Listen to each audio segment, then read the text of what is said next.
what's going on? It's the legend Adam Ball here with Wreckords Radio, killing it in 2018. Woo-shot. What's up? This is Derek. Jamie Madrock. Man, this your man's Obi Trace. This is Ad-Lib. Yo, what up? This is Spesh One. This is Spesh K. Hot Rock's motherfucking Skot MC. Breaking Records. Breaking Records Radio out here. This is Breaking Records Radio. Check them out, man. For sure. And to even take it back a little further too, because a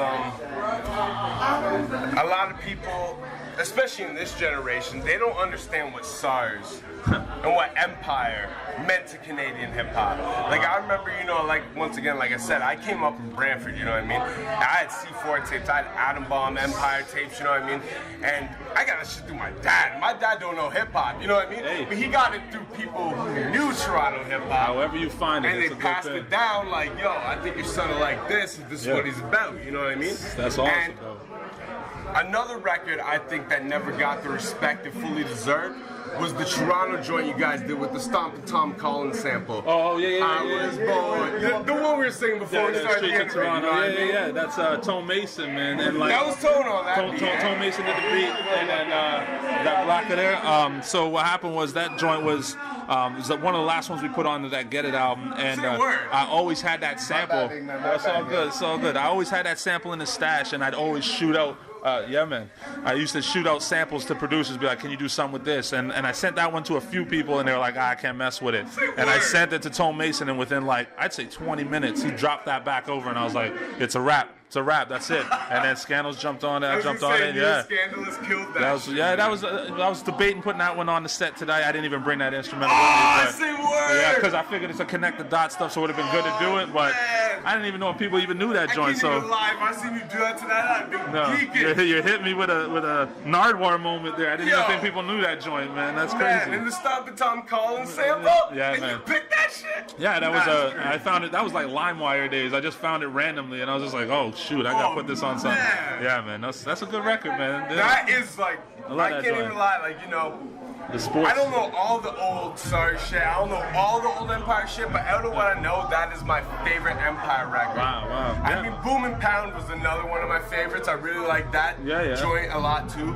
Yeah, but the Toronto, just the way you guys killed it, man. Like, you did it all on the sport teams, and like, you know. Scandals did the street shit. Yeah, man. Yeah, we ain't won a cup since '67, but we feel we eventually will, because when it's cold. And I hope we do, man. This might be the year. Shout out to Austin Matthews. Yeah. So that's crazy, man. And it's, to me, just as a hip-hop nerd fan, you know, it's so cool to hear these stories. And so another story, I mean, Shortcut was supposed to be present for this, but he's gone.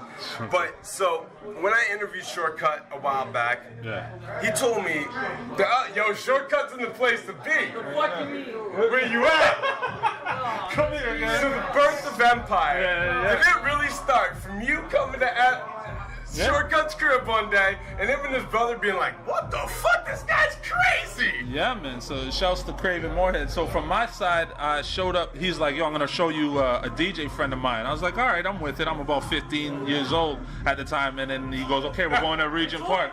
He goes, "I'm coming to Regent Park." So I was like, "All right, let's see how it goes." So we showed up, opened the door, inside the place. This guy just had crates of records everywhere, and I seen it on stage. I never seen it in a place like that where, you know, it's that accessible. He had all the tapes I ever had as a kid, and I was just like, this feels right. And he just started running instrumentals. I started kicking verses to it. So his brother comes in and he just says, "Yo, this is my plan. We're gonna come up with something called the Empire, where we get all the best DJs, producers, break dancers, MCs, whatever it is. We're gonna build it, call it the Empire." And I was like, "I'm with it. Let me go find the rappers." And then that was my job. I just went in and found the guys. So you went and dug up like Trey and fucking Scandalous. I mean, if you got time on the camera, I'll tell you all. There's a whole song. I have a song called "It Was All a Dream," and if you ever hear that record, it's produced by a Bibber, Shabib 40. That was actually something I was gonna get into. He made that beat. So when he gave me that, the whole thing is just the story of how it came about. So what really happened, and to make it short, is that happened with Shortcut, and then one day I end up going to after hours and I meet Scandalous and Tech Man, and then they said, yo, tomorrow what are you doing, which is a Sunday. I was like, I'm chilling. And it goes, it's Chin Picnic. I was like, all right, let's do it. So this is 2000, the year 2000. So we go out to Chin Picnic. I used to walk at the time with a boombox all the time and a bag full of tapes, full of instrumentals that Shortcut made.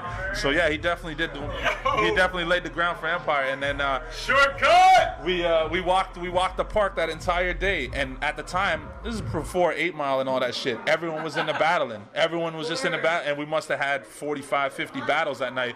And it was a whole like, if you can't beat them, join them thing. Every time someone stepped up that was too nice for us to take, we're like, yo, roll with us. And that's how Trey got on there, and that's how, yeah. Fuck out That's here. what it was. And then by the end of the day, we had about maybe like 12 members because I had Toxic with me, and then fucking, yeah, they had everybody. So that's the bare essence of it. And then from there, it just built, man. Get the fuck out of here. So you guys literally built Empire Straight off off of some real street. off of skills. Let's battle. Off of skills. Fucking shit. Yeah, and I mean, Oh my god. yeah. I would bring That is them- literally like iller than I could have ever imagined. It's crazy, the man. fucking story Yeah. to be. And then, yeah, from there, we were just rhyming. And then, yeah, 40 was just like, hey, man, he knew Tech from his school. And for years, he was hitting us up like, yo, I can do some beats for you. And then eventually we got together. He started making the beats. And then that was a squad, Empire for life, That you know? is crazy, man. Yeah, man.